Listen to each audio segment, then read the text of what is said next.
Yo, what's up, guys? This is D Brown with Trackheads. I'd like to welcome you to another episode of Trackheads. So, I just finished watching the women's semifinals. Finals are going to be coming up pretty soon. Yo, I am pleasantly surprised. You know, they looked a whole lot more smoother today. A whole lot more smoother today. As we saw, Shelly and Fraser-Pryce was not running. She was listed as do not start. There's no indication about what happened, but it's either probably her knee or her hamstring. I mean, she looked really smooth in the prelims, but I'm thinking maybe she only has like maybe 100 in her legs, and semifinals and finals would have been too much. Maybe she wants to give that effort to the 4x1, but right now Jamaica's bleeding a lot of chips between the injuries, between Shelly and Fraser-Pryce, between Shericka Jackson, of course, Elaine Thompson-Herah, the big three that this was supposed to be slated for in terms of competition. It just seems like they all kind of just fell, you know, with the injuries and stuff like that, which is unfortunate. That's the game of track and field sometimes, but it sucks to see the great ones, you know, not being able to execute in big moments like this, and it's outside of their control because of injuries and stuff. So, you know, shout out to Shelly and Fraser-Pryce. This is her last Olympics. I hope she's able to finish off with a bang, at least run like a prelim or something, get herself one more medal to help, you know, solidify her legacy as an Olympian. But you know, hopefully that she's also able to stay healthy, because that's kind of tough. But yeah, so, you know, the first heat that I saw was I saw the dead heat that was supposed to be crazy, was Sha'Carri Richardson and Julien St. Alfred. Yeah, Julien St. Alfred. Crazy heat. That was a really dope heat. You know, Julien St. Alfred basically attacked that entire round, entire race throughout the whole run. I mean, she had a great start, great transition, great drive, got up to top end and just held it and ran 1084. And it was a very controlled 1084. It wasn't her straining. It was very smooth and dominant. You know, I feel like Sha'Carri could have, you know, she had a good start, but her transition wasn't the best. She was kind of bouncing around that lane a little bit in a couple, maybe like 3 or 4 steps in the transition. And that kind of created separation that Julien Alfred was continuing to drive in one direction, at least in my opinion from the video I saw. And I feel like when she hit top end speed, she started to gain a little bit, but she didn't want to, you know, let the gassers out, you know, let the nitrous out, because you don't know if you're going to get another one of those in the finals. And sometimes you want to, you know, you want to give that person a sense of confidence, you know, to make certain adjustments. So it's very interesting. I'm very curious to see how Sha'Carri is going to bounce back from that. But I mean, from basically what I saw, guys, that's going to be the 1-2. That's going to be the big battle right there. I feel like they're going to be right next to each other. They're going to be in close quarters, in close competition to each other. But compared to last year in Budapest, that was a much better executed round semifinal than she had back in Budapest, where she almost didn't make it. She had lane 9. If there was 8 lanes, she would not be running. So it was really cool to see her execute that a little bit better, get second place in her heat. You know, I saw Melissa Jefferson's heat. That was really impressive. Her being on the inside, executing really well. You know, so she ran 10:99. The time wasn't all that, but I think she did just enough to get herself into semifinals, because, again, if she got first in her heat, it doesn't matter how fast that you run. Time-wise, is all that matters is the place that she runs. So she, you know, Melissa Jefferson got in there, which was really dope. I also saw the most impressive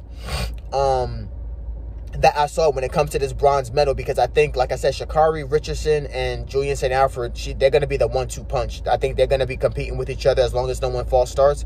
They're going to be the ones that are competing with each other when it comes to this first and second. You know, they're going to be fighting for first. That bronze, though, is going to be tough, because you have the likes of that Jamaican young lady, the twin. I keep forgetting her name. I'm sorry, apologies, but Tia Clayton. There we go, Tia Clayton.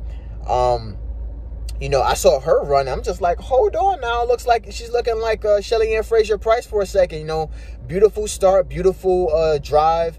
You know, she transitions really well. She maintains that top end speed, and you can see a little bit of personality come out, because when she crossed the line and ran, I believe 10.8 or 10.9 low, clapped her hands and really showed some exuberance in the quality of run that she ran. So it was really dope to see that. You know, you saw Ta Lu. She didn't look as dominant today as she did yesterday. Tawanisha Terry, she just made it in. Daryl Anita, she just made it in as well. She did really well in her heat, trying to chase down, I believe she was in the same heat as Melissa Jefferson, maybe? No, she was in the same heat as Tia Clayton. So she got second. Tawanisha, you know, she got buried in the start and the drive and the transition. And, you know, she just looks very tight. Like, sometimes when she runs, she looks very like just, her steps don't look open. They look very small. You know, people would say, you know, people kind of say like how she runs her relays. It would be great to see her run that kind of running style in her races, because we don't really get to see, you know, that true speed. I feel like that she has, and not to say that I'm not dissing. It's not to say that she's slow or anything. I just think that she has a lot more to give, and, you know, hopefully we get to see that in the finals. But I think that's going to be the fight for bronze. It's going to be Tia Clayton. It's going to be Melissa Jefferson, Twanisha Terry fourth. You know, somewhere in there, of course you have Ta Lu. If there's a time for Ta Lu to get her medal, bronze medal, silver, whatever, now is the time. She needs to run some of those 10.7s that she was running last year now, because I don't think you're gonna get, you know, people may be able to get a bronze medal with like a 10.8, but no 10.9s I feel like are gonna get a bronze medal or gonna get any medals. I feel like it's gonna take a 10.7, maybe 10.85 or faster, 10.82 or faster to get on that podium. And it could very well be a sandwich. It could very well be a US 2 along with Julien St. Alfred. It can be Jamaica that gets in there, but ain't no telling. You know, we only going to be able to see once the finals come. But for what I see so far, it's going to be a very, very quality race. So that's just my 2 cents, a little bit of a recap for the Olympics, for the 100 meter women's semifinals. So who do you guys have projected to win based on what you saw today? Like I said, I thought it was a pretty quality race. So only time will tell, but I'm really looking forward to see what Sha'Carri, how she's going to be able to adjust to Julien St. Alfred's dominant run. You know, and how we almost avoided a very big dead heat in terms of Shelly and Fraser-Price not being able to run, which is unfortunate. We're going to keep an eye out to see what injuries that she has listed or reported, but I doubt they release anything. We'll see if she's like done, she might release something, but I think they're still going to run it for the 4x1, probably in the blocks. I'm curious if the blocks is the thing that's causing the irritation. If she could do like a flying start, they may have her on the relay.